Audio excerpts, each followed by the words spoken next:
Hey there, it's Tanya from Azteco. Now, there is a time and place for strategic thought leadership. However, in this video series, we would like to focus on action leadership, the people who are driving Bitcoin consumer adoption by making it easier and simpler to use. And so I am delighted to welcome here today, Lisa Hough, the Bitcoin meets energy expert. Lisa, thank you so much for joining us. Thank you for having me, Tanya Leah. Yes, thanks. So please share with the people a little bit more about who you are and what is your background.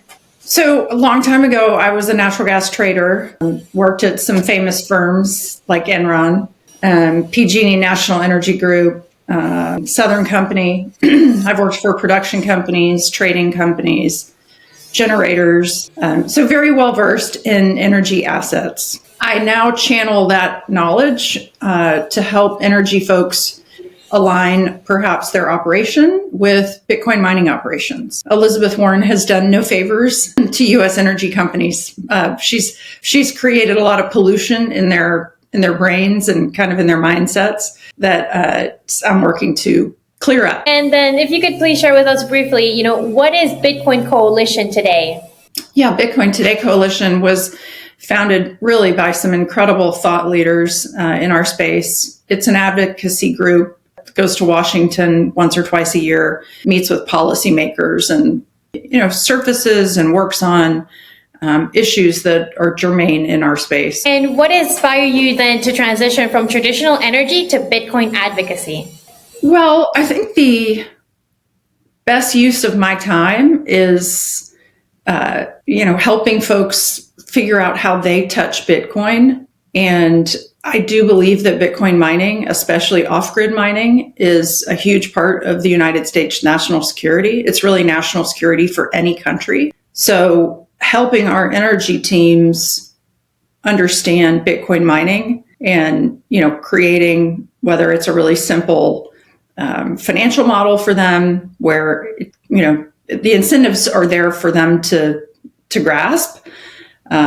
Helping them put all the pieces together. Why does this matter for an energy company? How is it operationally friendly? How is it accretive to a balance sheet? I feel like I have this skill set that might be slightly rare. Plus, I'm old, so I've seen a lot. It's just a great combination, and it's fun. How can Bitcoin mining help energy poor or off-grid communities? Oh, well, many ways. I mean, right now I'm working on something that's out west, and one of the states is not super friendly.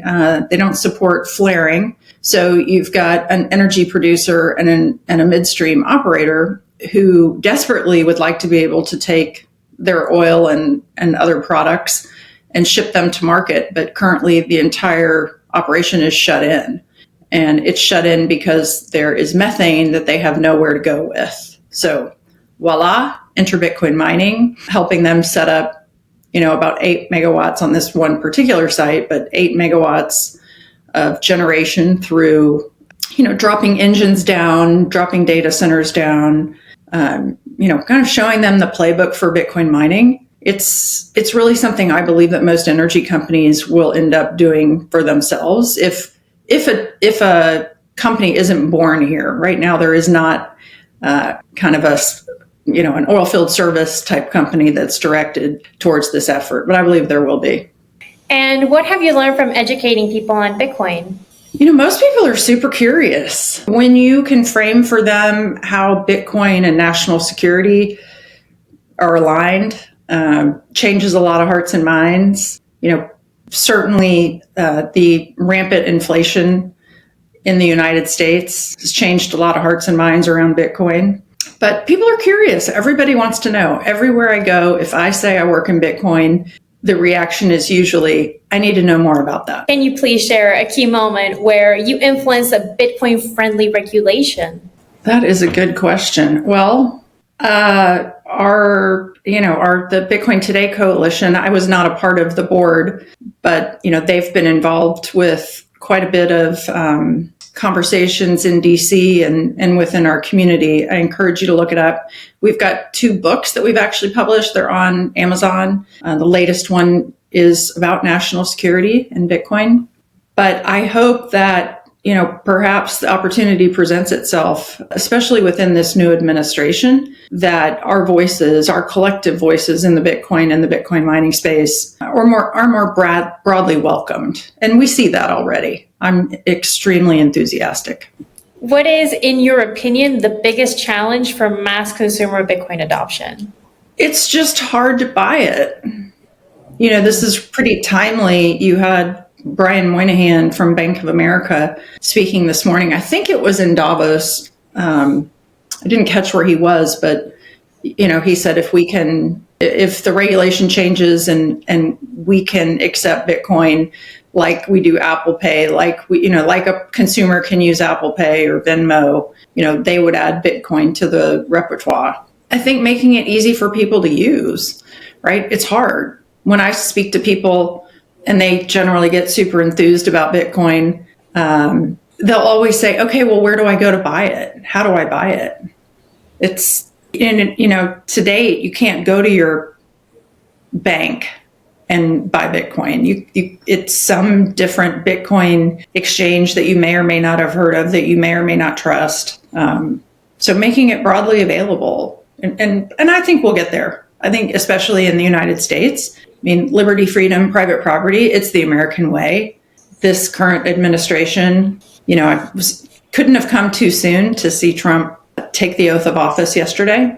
I think they get it. I think they're very supportive. And I think that he's spent time and his team has spent time trying to understand what this is. And once you understand it, you realize it's really aligned with the values of the United States. From what you've seen develop now in the U.S., what lessons from the U.S. and this administration do you think other countries can learn from?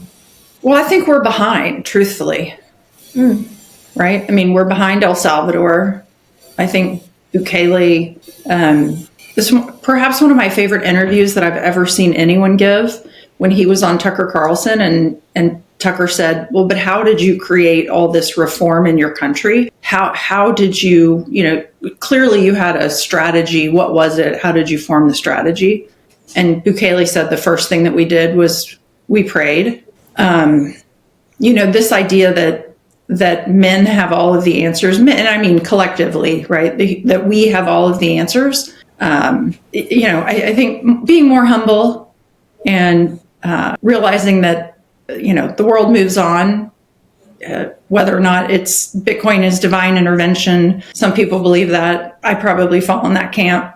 Some people feel like it was, whatever, right? You can have a whole philosophical discussion, but we know that El Salvador has embraced Bitcoin. Yes, they're a small country. We know that Russia is now using Bitcoin in their global trade for their energy economy. That's a huge signal.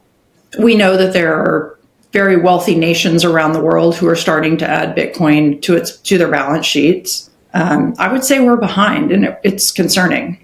What do you think, in your opinion, of course, is the biggest threat to Bitcoin nowadays? I'm going to try to be really humble and give you an answer to that question. I don't think that there's anything that stops Bitcoin, right? If I look at what do I think makes it difficult, clearly a government regime, like when we saw China kick the miners out, that created actually huge opportunity within the Bitcoin mining space. If there's huge, massive disruption to power grids where Bitcoin miners are plugged in, that presents challenges. That doesn't kill Bitcoin. In fact, to me, that makes, it would demonstrate to the world how resilient Bitcoin is, right? Bitcoin won't go away if the miners that are in one particular country stop functioning. So, maybe, and I don't know, nothing kills Bitcoin. I don't think there's anything that kills Bitcoin. And then for our final question, what do you hope people will say about your work 50 years from now? Wow. She spoke the truth. She said things that just make sense, right? She was, I really aim to be of service to other people. I feel like I've had these extremely unique life experiences, whether it was trading commodities, working for 3 different financial service companies within Bitcoin, living in Houston, the energy capital of the world, rubbing elbows, shoulders with, energy teams, right? it's a really unique thing to be able to put a lot of pieces together and have a vision for hope and what this really looks like. So what will people say about me? I don't know. Hopefully that I spoke the truth. And sometimes people don't like to hear it. But here, we'll see. Time will tell if we're right or wrong. It doesn't really, I don't suppose it doesn't really matter for an individual. But, I'm not quite sure I care, other than my family, what people think. But I'm super hopeful for the direction that the world goes, because I definitely care about those that are here, that are not here yet, right?